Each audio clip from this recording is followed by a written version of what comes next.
मित्रांनो, आज मी आपल्यासाठी फिजिक्स जो विषय आहे त्या फिजिक्स या विषयाचे वेगवेगळे जे कंटेंट्स आलेले आहेत according to new syllabus of Maharashtra board, तर त्याच्यानुसार किती टॉपिक्स आलेले आहेत आणि त्या टॉपिक्समध्ये काय काय चेंजेस आहेत आणि जुना जो सिलेबस होता त्याच्यामध्ये काय काय दिलेले हे आपण पाहू.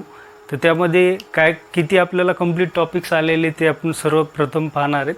तर याच्यामध्ये आपल्याला पूर्ण 16 टॉपिक्स दिलेले आहेत नवीन सिलेबसनुसार आणि जुन्या सिलेबसमध्ये आपल्याला 20 टॉपिक होते. तर नवीन जे दिलेल्या सिलेबसमधला पहिला जो टॉपिक आहे तर त्याचं नाव आहे रोटेशनल डायनॅमिक्स. त्या रोटेशनल डायनॅमिक्समध्ये आपण जो सिलेबस होता त्या जुन्या सिलेबसमधून 2 टॉपिक जे होते सर्क्युलर मोशन आणि रोटेशनल मोशन, हे दोन्ही जे कंटेंट्स किंवा जे चॅप्टर्स होते ते या रोटेशनल डायनॅमिक्समध्ये मिक्स केलेले आहेत. त्यानंतर दुसरा जो टॉपिक दिलेला आपल्याला mechanical properties of a fluid. तर mechanical properties of fluid means ज्याच्यामध्ये आपल्याला फ्लुइडच्या रिलेटेड प्रॉपर्टीज पाहिजे होत्या. तर हा टॉपिक आपल्याला मागच्या सिलेबसमध्ये दिला नव्हता. त्याच्यामध्ये एक आपल्याला सरफेस टेन्शन नावाचा टॉपिक होता. तर त्या सरफेस टेन्शन नावाच्या टॉपिकमध्ये आपल्याला सरफेस टेन्शनच्या रिलेटेड फक्त फ्लुइडची एक इन्फॉर्मेशन दिली होती. तर आता सध्या त्याच्यामध्ये आपल्याला पूर्ण प्रॉपर्टीज पाहिजे फ्लुइडच्या. तर तिसरा टॉपिक आहे कायनेटिक थिअरी ऑफ गॅसेस, की ज्याच्यामध्ये आपण गॅसेसच्या रिलेटेड स्टडी करणार आहे. तो टॉपिक आपल्याला मागच्याही सिलेबसमध्ये होता. त्यानंतर एक टॉपिक जो न्यू दिला आपल्याला थर्मोडायनॅमिक्स, ज्या थर्मोडायनॅमिक्समध्ये आपल्याला थर्मल प्रॉपर्टीज म्हणजे काय, ज्या टेम्परेचर त्याच्यानंतर जेवढ्या थर्मोडायनॅमिक सिस्टीमच्या रिलेटेड जेवढ्या प्रॉपर्टीज आहेत त्या आपण पाहणार आहेत. त्यानंतर नेक्स्ट जो टॉपिक आहे मोशनच्या related, that is what oscillation. त्याच्यानंतर पुढचा जो टॉपिक ऑसिलेशन हा आपल्या पहिल्याही सिलेबसमध्ये होता. नंतर जो पुढचा टॉपिक आहे सुपरपोजिशन ऑफ वेव्ह. मागच्या सिलेबसमध्ये आपण पाहिलेले वेव्ह थेरी ऑफ मागच्या टॉपिकमध्ये आपण पाहिलेले दोन टॉपिक होते, एक वेव्ह मोशन आणि दुसरा स्टेशनरी वेव्ह. तर त्याच्या रिलेटेडच हा सुपरपोजिशन ऑफ वेव्ह आहे. त्यानंतर वेव्ह ऑप्टिक्स म्हणजे ज्याच्यामध्ये आपण वेव्हच्या रिलेटेड टर्म्स पाहणार आहेत. त्याच्यानंतर नेक्स्ट टॉपिक आहे की इलेक्ट्रोस्टॅटिक, जो आपल्या मागच्याही सिलेबसमध्ये होता, ज्याच्यामध्ये आपण चार्जेस ॲट रेस्ट कंडिशन पाहिलो होतं. तर त्यानंतर पुढचा जो टॉपिक दिला आहे that is the current electricity. तर करंट इलेक्ट्रिसिटी हा मागच्याही सिलेबसला होता. त्याच्यानंतर पुढचा जो आहे magnetic effect of electric current, असं मागच्या सिलेबसमध्ये ज्याला नाव होतं त्याचंच नाव दिले magnetic field due to the electric current. त्याच्यानंतर जो 11वा टॉपिक दिलेला मॅग्नेटिक मटेरियल. तर मॅग्नेटिक मटेरियल म्हणजेच आपण मागं जे एक लर्न केलेला होता मॅग्नेटिझम चॅप्टर, तर तोच आहे. त्याच्यानंतर इलेक्ट्रोमॅग्नेटिक इंडक्शन ज्याला आपण EMI म्हणायचो तो ॲज इट इज आहे. त्याच्यानंतर AC सर्किट्स हा थोडा जास्त म्हणजे जो एक नवीन म्हणून आपल्या सिलेबसला दिलेला आहे, ज्याच्यामध्ये आपण सर्किटच्या रिलेटेड अल्टरनेटिव्ह AC DC हे आपण पाहणार आहेत. त्यानंतर dual nature of radiation and matter, की ज्याच्यामध्ये आपण ड्युएल नेचर जे आहे कशाचं, वेव्हचं, रेडिएटिंग वेव्हचं आणि मॅटरचं कंडिशन्स हे याच्यात पाहणार आहेत. त्याच्यानंतर 15वा जो टॉपिक आहे त्याच्यामध्ये स्ट्रक्चर ऑफ ॲटम अँड न्यूक्लिआय, म्हणजे जो आपण मागचा टॉपिक पाहिला होता ॲटम मॉलिक्यूल न्यूक्लिआय, तोच टॉपिक या ठिकाणी या नावाने दिलेला आहे. त्याच्यानंतर नेक्स्ट टॉपिक आहे सेमीकंडक्टर, म्हणजे जो आपण मागच्याही सिलेबसला आपल्याला सेमीकंडक्टर म्हणून एक टॉपिक होता, इथं नाव फक्त सेमीकंडक्टर डिव्हायसेस असं दिलेले. आणि मागच्या सिलेबसमध्ये जो कम्युनिकेशन सिस्टीम होता तो या ठिकाणी वगळलेला दिसतो आपल्याला. ओके, अशा प्रकारे आपण हे नवीन आलेल्या सिलेबसमधले 16 टॉपिक्स पाहणार आहेत. तर याच्यामध्ये मी एका टॉपिकचे एक लेक्चर त्याच्यानुसार अपडेट करणार आहे. तर सगळ्यात प्रथम मी माझं स्वतःचं इंट्रोडक्शन देतो. माझं नाव आहे सतीश देवीदासराव इप्पर. माझं क्वालिफिकेशन आहे ME मेकॅनिकल आणि मी 8 वर्ष इंजिनिअरिंगचे विषय, त्याच्यानंतर फिजिक्समध्ये, त्याच्यानंतर engineering mechanics, strength of material, fluid mechanics असे विषय इंजिनिअरिंगमध्ये शिकवलेले आहेत. तर अशा प्रकारे माझं क्वालिफिकेशन आहे. तर आपला पहिला जो टॉपिक आहे रोटेशनल मोशन म्हणजेच रोटेशनल डायनॅमिक्स. आता त्या टॉपिकमध्ये कोणकोणते सिलेबस कंटेंट दिलेले आहेत पाहू आपण. या ठिकाणी दोन्ही टॉपिक्स कंबाईन केलेले, सर्क्युलर मोशन आणि रोटेशनल मोशन नवीन सिलेबसमध्ये. तर याच्या सिलेबस कंटेंटमध्ये सगळ्यात पहिले सर्क्युलर मोशन म्हणजे काय पाहणार आहेत आपण. सर्क्युलर मोशन नंतर युनिफॉर्म आणि नॉन युनिफॉर्म सर्क्युलर मोशन काय हे आपण पाहणार आहेत. त्यानंतर डायनॅमिक्स ऑफ सर्क्युलर मोशन पाहणार आहेत आणि नंतर सर्क्युलर मोशनचे ॲप्लिकेशन्स आपण लर्न करणार आहेत. त्याच्यानंतर बँकिंग ऑफ रोड की जे आपण मागच्या सिलेबसमध्ये पाहिलं होतं.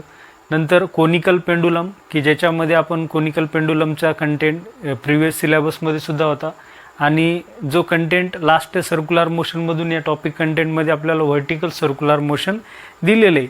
त्यानंतर आपल्याला रोटेशनल मोशनमधून कोणकोणते कंटेंट दिलेले आहेत पहा. त्याच्यामध्ये मोमेंट ऑफ इनर्शिया आणि त्याच्या रिलेटेड क्वांटिटीज, ॲनालॉगस म्हणजे त्याच्या रिलेटेड कोणकोणत्या क्वांटिटीज आहेत. नंतर रेडियस ऑफ गायरेशन, नंतर 2 थेरम ज्या मागच्या प्रिव्हियस सिलेबसमध्ये होता, पॅरलल आणि परपेंडिक्युलर ॲक्सिस थेरम. नंतर अँग्युलर मोमेंटमच्या रिलेटेड आपण टर्म पाहणार आहेत. त्यानंतर एक एक्सप्रेशन आहे की expression of torque in the terms of moment of inertia, MI म्हणजे मोमेंट ऑफ इनर्शिया. नेक्स्ट जो कंटेंट दिलेला आपल्याला कन्झर्वेशन ऑफ अँग्युलर मोमेंटम, ज्याच्यामध्ये आपल्याला त्याचं एक डेरिवेशन प्रूव्ह करायचे. नंतर एक रोलिंग मोशन म्हणून आपल्याला एक टर्म आहे की बॉडी रोल डाऊन होत जात असताना त्या ठिकाणी आपण कशा प्रकारे कंटेंट दिलेला आहे तो डिराईव्ह एक्सप्रेशन करायचे. त्यानंतर 3 टेबल दिलेले आहेत आपल्याला स्टडीसाठी. तर पहिला टेबल जो दिलेला आहे तो ॲनालॉगस कायनेमॅटिक इक्वेशन आहे. सेकंड टेबल जो दिला आहे तो analogous quantities between translation and rotational, म्हणजे ट्रान्सलेशन आणि रोटेशनल मोशनमध्ये कोणती ॲनॉलॉजी हे पाहायचे. त्याच्यानंतर तिसरा जो टेबल आहे त्याच्यामध्ये दिलं आपल्याला expression for moment of inertia for some symmetric object, म्हणजे काही ऑब्जेक्ट्स आहेत आपल्याला, डिस्क आहे, रिंग आहे, तर या प्रत्येक ऑब्जेक्टचे आपल्याला काय करायचे आहेत, मोमेंट ऑफ इनर्शियाचे एक्सप्रेशन्स त्या ठिकाणी पाहायचे.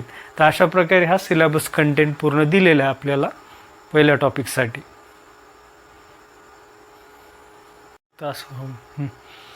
तर हा आपण आता आपला पहिला जो टॉपिक आहे की ज्याच्यामध्ये काय काय कंटेंट्स आहेत त्याच्यानुसार सगळ्यात पहिले आपण चॅप्टरचं नाव पाहू. तर चॅप्टरचं नाव काय दिलेलं आपल्याला, रोटेशनल डायनॅमिक्स. तर डायनॅमिक्स हा वर्ड आपण कुठून घेतलेला आहे किंवा कशा प्रकारे घेतलेला आहे. तर डायनॅमिक्स हा वर्ड हा इंजिनिअरिंग मेकॅनिक्समधून आलेला आहे. की हा मेकॅनिक्स म्हणजे काय मग, तर ॲक्च्युली मेकॅनिक्स म्हणजे ही एक इंजिनिअरिंगची एक ब्रँच आहे की that is related with physics, म्हणजे it is the branch of physics which deals with the study of forces acting on any of body and due to that force the body will be doing the motion. म्हणजे काय होते, एखाद्या बॉडीवर जर force apply झाला तर त्या बॉडीचं जे मोशन होते याच्या रिलेटेड आपण त्यामध्ये शिकणार आहेत. तर मेकॅनिक्स ही एक फिजिक्सचीच ब्रँच आहे की ज्याच्यामध्ये आपण मोशन कशा प्रकारे भेटते ज्यावेळेस आपण फोर्स ॲक्ट होतील एखाद्या बॉडीवर. तर या ठिकाणी मेकॅनिक्सच्या आपण 2 कॅटेगरीज पडतात, एक आहे डायनॅमिक्स आणि दुसरी आहे स्टॅटिक्स. तर आपण डायनॅमिक्स हा वर्ड कुठून घेतलेला आहे याच्यासाठी मी हे या ठिकाणी तुम्हाला सांगत आहे. तर डायनॅमिक्सच्या 2 आणखी कंटेंट दिलेले आहेत, एक कायनेटिक आणि एक कायनॅमॅटिक. ह्या 2 टाईप्स आहेत कोणाच्या, डायनॅमिकच्या.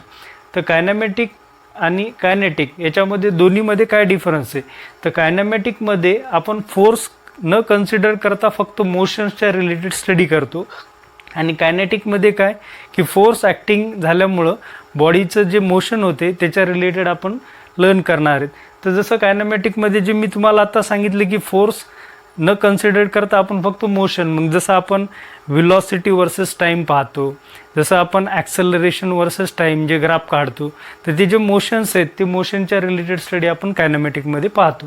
तर या ठिकाणी डायनॅमिक्स म्हणजे काय, एक शॉर्टली तुम्हाला सांगितलेले, it is the study of motion, it is the study of motion and forces. म्हणजेच काय, the study of effect of force have the motion of object. म्हणजे काय, एखाद्या बॉडीवर, म्हणजे फॉर एक्झाम्पल मी तुम्हाला सांगतो की ही एक बॉडी आहे, या बॉडीवर जर मी फोर्स अप्लाय केला, फॉर एक्झाम्पल मी इथून डाऊनवर्ड डायरेक्शनमध्ये फोर्स देतो आणि या ठिकाणी अपवर्ड डायरेक्शनमध्ये, तर ही बॉडी काय होती, ट्विस्ट होईल किंवा मग ही बॉडीचं एक मोशन होईल. तर या ठिकाणी काय व्हायला की ज्या बॉडीवर आपण फोर्स अप्लाय करू तर त्या बॉडीचं जर मोशन होत असेल तर ते कशाच्या रिलेटेड आहे, that is the related with the dynamic term. पण या ठिकाणी आपण जसं पाहिलं की इंजिनिअरिंग मेकॅनिक्सचे जेवढे आता फोर्स अप्लाय केल्यानंतर जेवढे मोशन्स होतात ते हे सगळे कोणत्या बॉडीवर होतील ते हे सगळे रिजिड बॉडीवर ॲक्ट होतात. इलास्टिक बॉडीसाठी आपण या ठिकाणी हे कंटेंट घेत नाहीत. जसं इलास्टिक म्हणजे काय, जी बॉडी आहे ज्या बॉडीवर आपण फोर्स अप्लाय केला आहे. फॉर एक्झाम्पल ही बॉडी घेतली आपण, ही that is the elastic body. हिच्यावर जर फोर्स अप्लाय केला तर बॉडीचं स्वतःचं डिफॉर्मेशन होते. तर अशा बॉडीजवर आपण मेकॅनिक्स किंवा जे डायनॅमिकच्या टर्म्स लर्न करत नाहीत, तर डायनॅमिक्स लर्न करण्यासाठी आपण काय करतो की जी बॉडी रिजिड आहे, की ज्या बॉडीवर कोणता एक्सटर्नल फोर्स अप्लाय केल्यानंतर बॉडीचं डिफॉर्मेशन होत नाही, अशा बॉडीसाठी आपण त्या ठिकाणी अप्लाय करतो. तर आता आपण सगळ्यात अगोदर काय करू की सर्क्युलर मोशन आणि रोटेशनल मोशनमध्ये काय डिफरन्स आहे हे सगळ्यात पहिले आपण पाहू. तर सर्क्युलर मोशनचं काही एक एक्झाम्पल घेऊन सांगतो. तर सर्क्युलर मोशनमध्ये आपण सांगत असताना एक सिंगल मास घेत असतो, की जो सिंगल मास किंवा सिंगल पार्टिकल जो आहे तो सर्कमफरन्सच्या अलॉंग मुवमेंट घेतो. कशाच्या अलॉंग? सर्कमफरन्सच्या along with respect to center. म्हणजे एक फायनाईट फिक्स डिस्टन्स आर आहे आणि त्याच्या भोवती एक पार्टिकल काय करायला, एक रोटेशन घ्यायला. तर या ठिकाणी अशा मोशनला आपण सर्क्युलर मोशन म्हणतो. त्यानंतर आपण रोटेशनल मोशन सांगत असताना आपण नंबर ऑफ मासेस कन्सिडर करतो. नंबर ऑफ मासेस म्हणजे system of particle. System of particle म्हणजे काय मी तुम्हाला सांगतो, की जसं आता या ठिकाणी मी एक सिंगल पार्टिकल सांगितलं आहे, तसं सिस्टीम ऑफ पार्टिकल म्हणजे काय की आपण नंबर ऑफ पार्टिकल्स घेतले. For example 1 2 3 4. तर हे सगळे पार्टिकल्स काय आहेत, एक फायनाईट डिस्टन्सवर एकमेकापासून काय आहेत, एका डिस्टन्सवर रेस्ट आहेत. तर हे सगळे मासेस जे आहेत ते या पूर्ण मासेसला मी एक सिस्टीम म्हणतो. म्हणजे याला सिस्टीम ऑफ आपण काय म्हणू, पार्टिकल. आणि हा एक सिंगल मास. तर सर्क्युलर मोशनमध्ये आपण एक सिंगल पार्टिकल रोटेट होतो सेंटरच्या भोवती. तर सिस्टीम ऑफ पार्टिकलमध्ये आपण याला बॉडीसुद्धा म्हणू शकतो, की ज्या बॉडीमध्ये जेवढे मासेस असतात एक पर्टिक्युलर सेट डिस्टन्सवर काय असतात, फिक्स असतात. तर रोटेशनल मोशन म्हणजे काय, तर रोटेशनल मोशनमध्ये आपण सांगतो की ज्या सिस्टीम ऑफ जे पार्टिकल्स आहेत किंवा याला जी बॉडी म्हणू आपण, ती बॉडी ही एका पर्टिक्युलर ॲक्सिसच्या भोवती रोटेट होती. जसं काही एक्झाम्पल्स आहेत, स्पिनिंग ऑफ टॉप म्हणजे ज्या ठिकाणी आपण म्हणतो की सेंट्रल त्याला एक ॲक्सिस कन्सिडर करतो आणि त्याच्या अलॉंग जेवढे मास ऑफ पार्टिकल्स आहेत ते सगळे पार्टिकल्स काय होतात, रोटेट होतात. त्याच्यानंतर बरेच एक्झाम्पल आहेत, जसं फॉर एक्झाम्पल आपण हेलिकॉप्टरच्या वरच्या ब्लेड्स सांगतो. ते हेलिकॉप्टरच्या ब्लेडसुद्धा जे आहेत तर ते वेगवेगळे जेवढे त्याचे जे ते वरील जे फ्लाईंग पाते असतील तर ते पूर्ण पाते जे आहेत तर त्या ठिकाणी आपण त्याला वेनसुद्धा म्हणू शकतो. तर ते सगळे जे आहेत तर ते काय करतात, ते एका ॲक्सिसच्या भोवती काय होतात, रोटेट होतात. तसंच अर्थ जे आहे तर अर्थसुद्धा एका ॲक्सिसच्या भोवती रोटेट होती.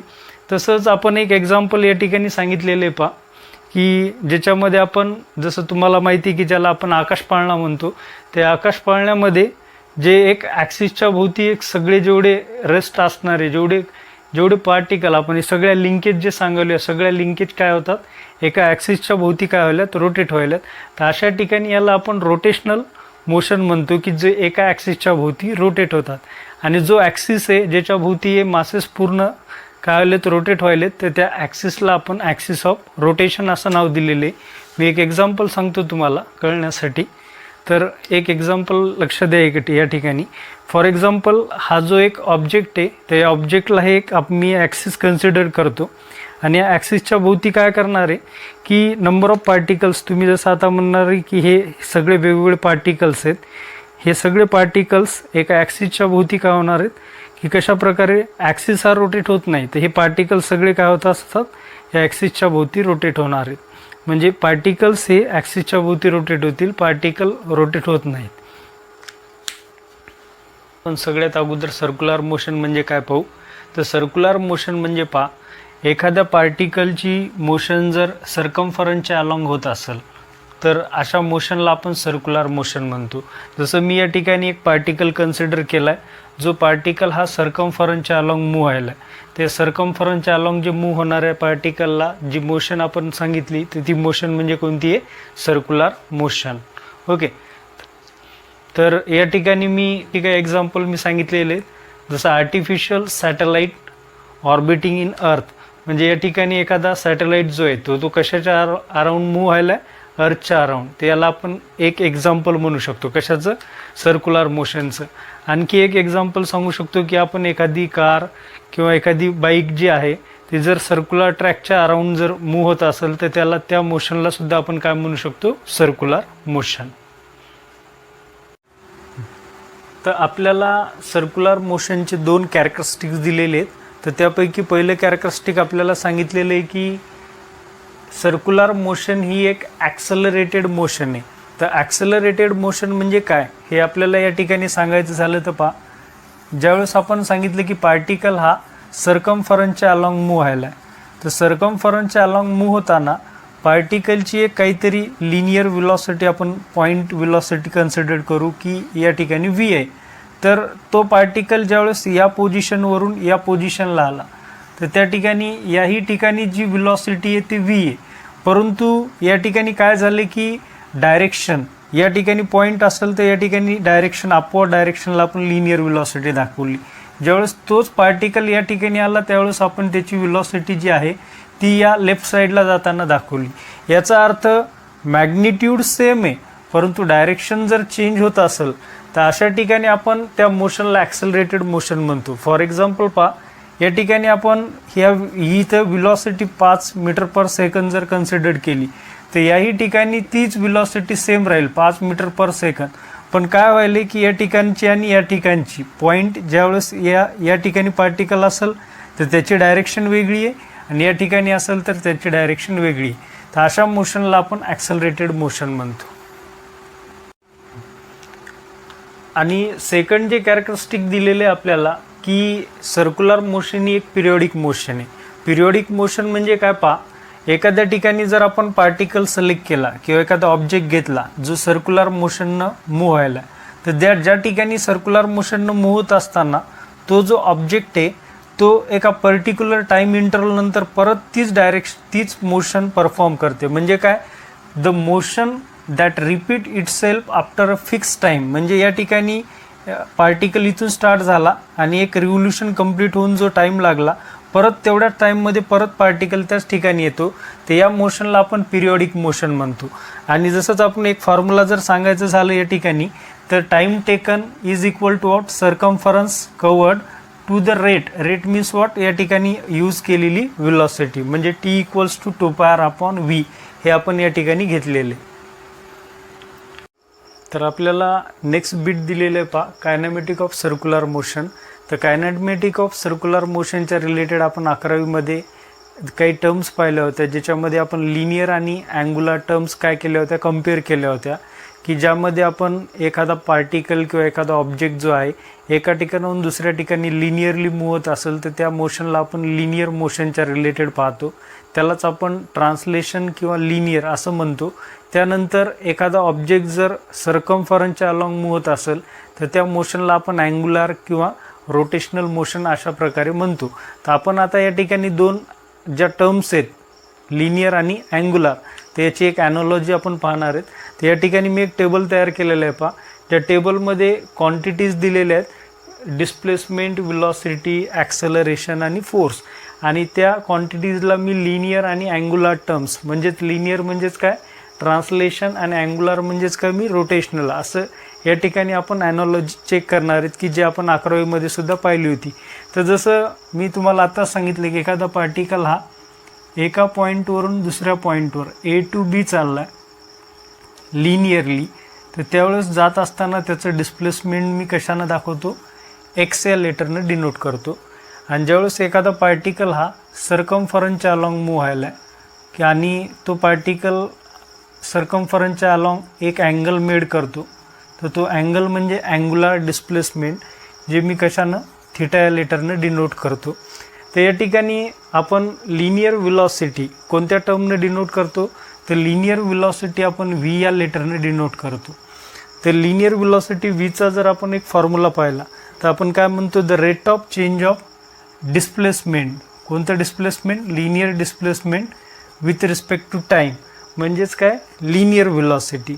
आता त्या ठिकाणी जेव्हा आपण कम्पेअर करू कोणासोबत, अँग्युलर, तर अँग्युलरमध्ये ऑब्जेक्ट कसा गेला A to B एक अँगल मेड केला म्हणजे सर्कम्फरन्सच्या अलॉंग गेला. आणि लिनियरमध्ये कसा गेला स्ट्रेट लाईन पाथमध्ये. तर या ठिकाणी अँग्युलर व्हेलॉसिटी आपण ओमेगा या लेटरने डिनोट केलं होतं 11वीला.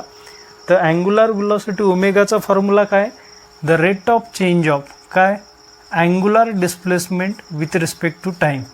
जसं आपण या ठिकाणी घेतलं होतं की rate of change of linear displacement with respect to time, तसं या ठिकाणी आपण म्हणलं की rate of change of angular displacement with respect to time. त्यानंतर नेक्स्ट टर्म आहे ॲक्सेलरेशन. तर लिनियर ॲक्सेलरेशन आपण स्मॉल ए या लेटरने डिनोट करतो. तर लिनियर ॲक्सेलरेशनचा एक फॉर्म्युला जर आपण पाहिला तर तो कशाचा रेट चेंज असतो, the rate of change of velocity with respect to time. Okay. तर त्या ठिकाणी आपण ज्यावेळेस अँग्युलर टर्ममध्ये पाहतो की अँग्युलर ॲक्सेलरेशन जे आपण कशाने डिनोट करतो, अल्फा या लेटरनं. तर त्या ठिकाणी अँग्युलर ॲक्सेलरेशन काय राहील, the rate of change of angular velocity with respect to time. हे झालं आपलं अँग्युलर ॲक्सेलरेशन. जसं आपण या ठिकाणी आता हे दोघांना कम्पेअर केलं, कशाला, लिनियर ॲक्सेलरेशन आणि अँग्युलर ॲक्सेलरेशन. तसंच आपण लिनियर आणि अँग्युलरमध्ये जर फोर्सला कशानं डिनोट करतो, तर फोर्स हा लिनियरली आपण एफनं दाखवत होतो आणि या चॅप्टरमध्ये आपण रोटेशनल मोशनमध्ये फोर्स हा टवनं दाखवणार आहे. टव म्हणजे टॉर्क, त्यालाच आपण अँग्युलर फोर्स. तसंच आपण रिसेंटली जे सर्क्युलर मोशन लर्न केला होता 11th, त्या सर्क्युलर मोशनमध्ये आपण एक फॉर्म्युला पाहिला होता, V=R⍵. तर V=R⍵ म्हणजे the relation between linear velocity and angular velocity.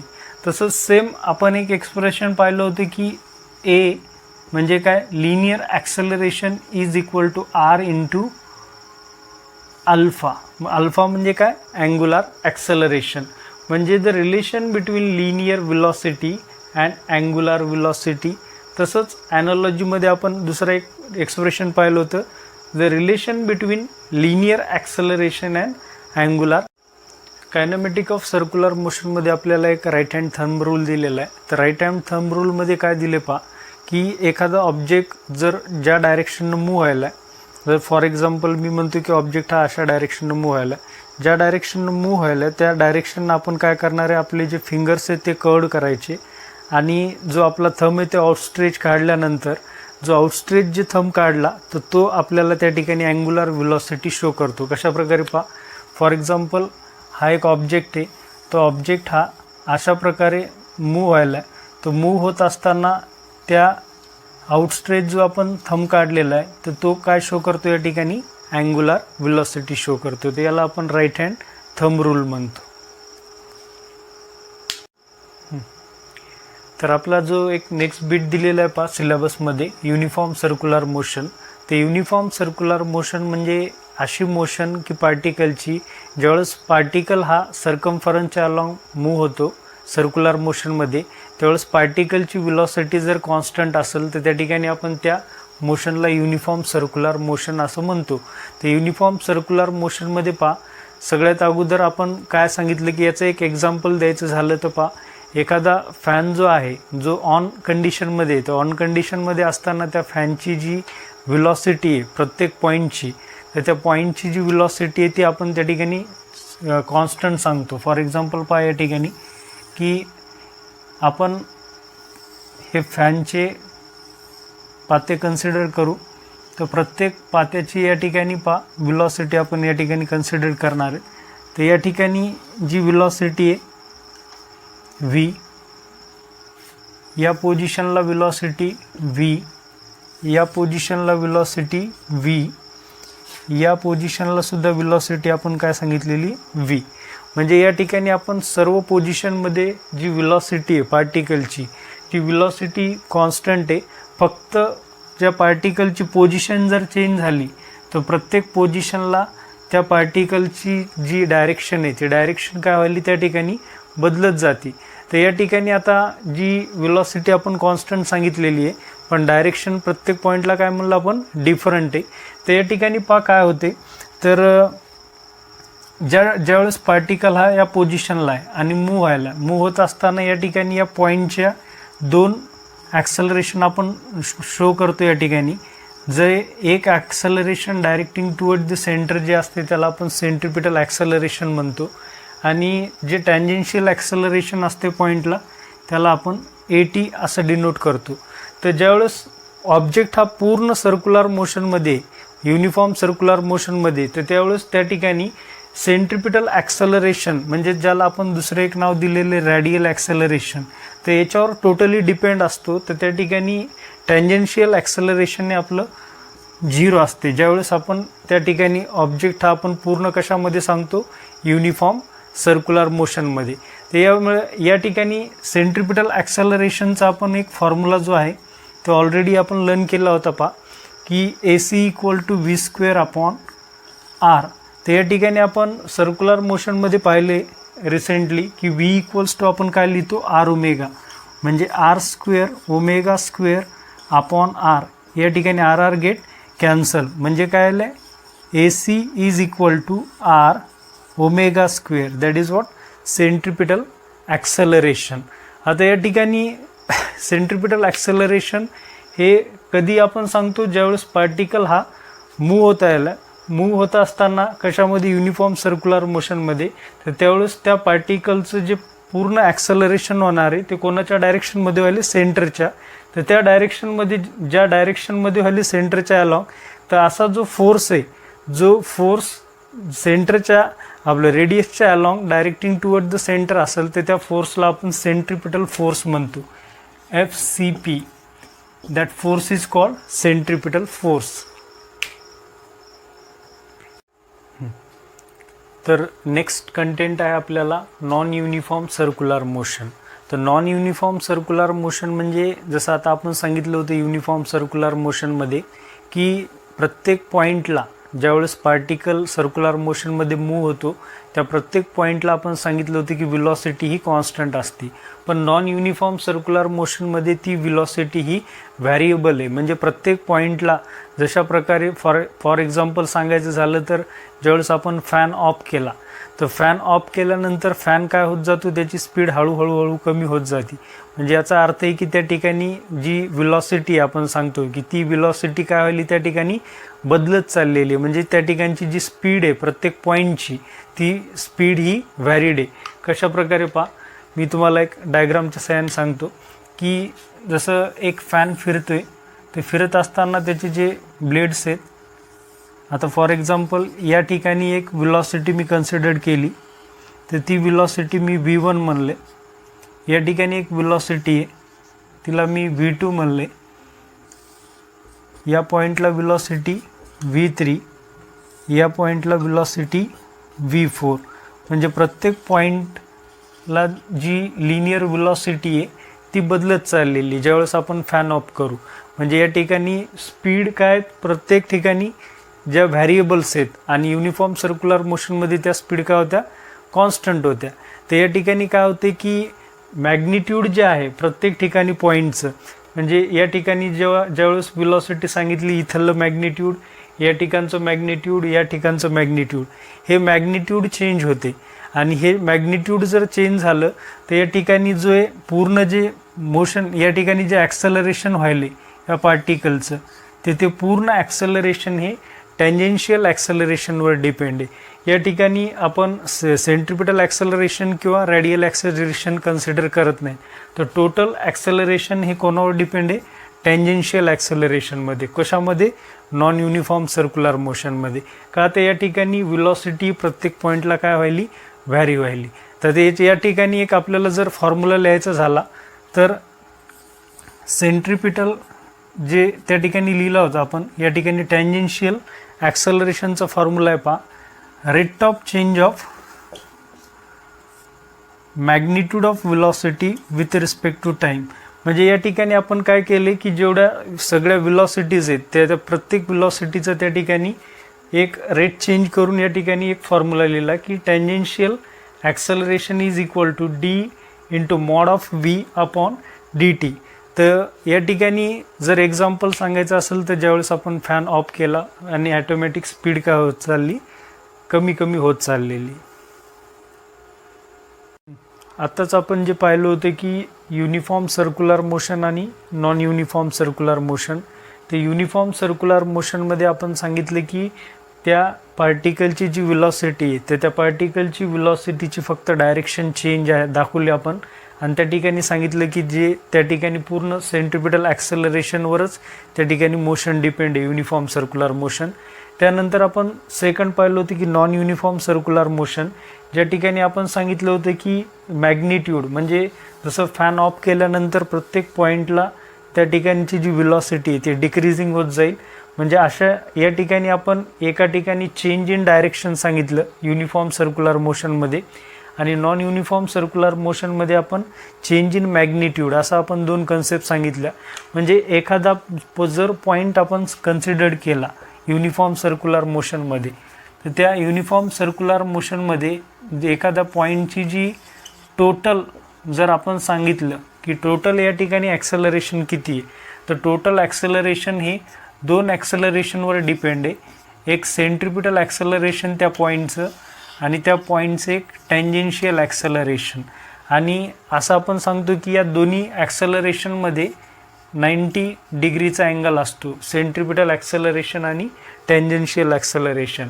म्हणजे कोणत्याही ठिकाणी जर टोटल ॲक्सेलरेशन एखाद्या पॉईंटचं सांगायचं झालं युनिफॉर्म म्हणजे एक सर्क्युलर मोशनमध्ये, तर त्या ठिकाणचं जे नेट ॲक्सेलरेशन आहे ए नेट, तर हे ए नेट या दोन्ही ॲक्सेलरेशनच्या समेशनवर डिपेंड आहे. जसं आपण या ठिकाणी कशा प्रकारे सांगतो पहा, वेक्टर क्वांटिटीमध्ये आपण पाहिलेलं आहे की वेक्टर या चॅप्टरमध्ये ही एक एक वेक्टर आहे, ही एक वेक्टर आहे. तर आपण या ठिकाणी एक रिझल्टंट वेक्टर ड्रॉ करतो. That is the resultant vector, म्हणजे या ठिकाणी आपण त्याला नेट म्हणू, नेट ॲक्सेलरेशन. तर या ठिकाणी आपण वेक्टरच्या फॉर्ममध्ये जर याला ड्रॉ केलं तर असं आपण सांगू शकतो या ठिकाणी की ए नेट म्हणजे त्या ठिकाणी आपण a net square is equal to AT square plus AC square, that is what vector addition law. याच्यावरून आपण काय लिहू शकतो, a net is equal to under root of AT square plus AC square. Okay, तर हे या ठिकाणी या पॉईंटचं टोटल नेट ॲक्सेलरेशन आहे. म्हणजे ज्या ठिकाणी एखाद्या पार्टिकलचं डायरेक्शन ॲज वेल ॲज मॅग्निट्यूड दोन्ही चेंज होते, तर त्या ठिकाणी त्या पार्टिकलची जी नेट ॲक्सेलरेशन आहे ते कशावर डिपेंड असते, under root of AT square plus AC square. तर आपल्याला एक या ठिकाणी प्रॉब्लेम गिवन दिलेला आहे पहा. A fan is rotating at 90 RPM, it is then switch off. म्हणजे फॅन हा रोटेट करत होता कितीनं, 90 RPMनं, आणि नंतर आपण त्याला बंद केलं. It stop after 21 revolution. म्हणजे त्या ठिकाणी रिव्होल्यूशन किती सांगितले आपण की कधी स्टॉप झाला, तो 21 रिव्होल्यूशननं. तर calculate the time taken by it to stop assuming that the frictional torque is constant. म्हणजे या ठिकाणी आपण फ्रिक्शनल टॉर्क जो आहे तो कॉन्स्टंट कन्सिडर करणार आहे. आता गिवन दिले काय काय पाहू आपण.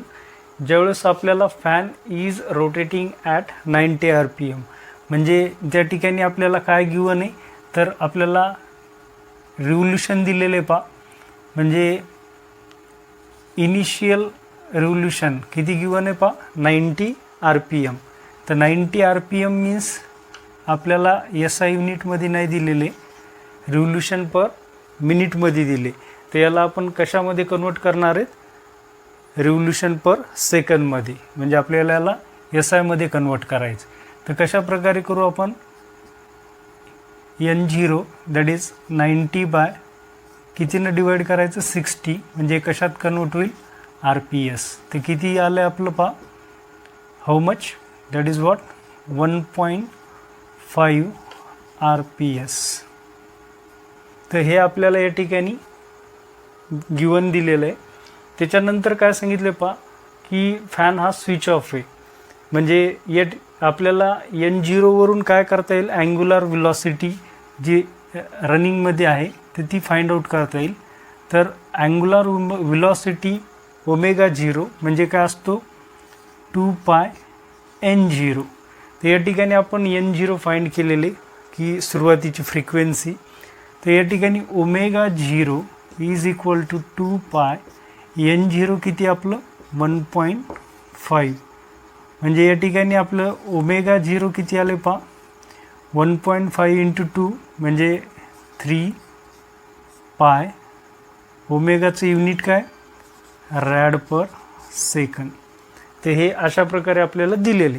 पण सेकंड कंडिशन काय सांगितलं आपल्याला, it is then switch off. Switch off म्हणल्यानंतर आपल्याला फायनल जी विलॉसिटी आहे फॅनची फिरणारी, तर फायनल विलॉसिटी आपण काय करणार आहेत, ओमेगा फायनल काय घेणार आहेत आपण, 0 रॅड पर सेकंड. का, फॅन इज स्विच ऑफ.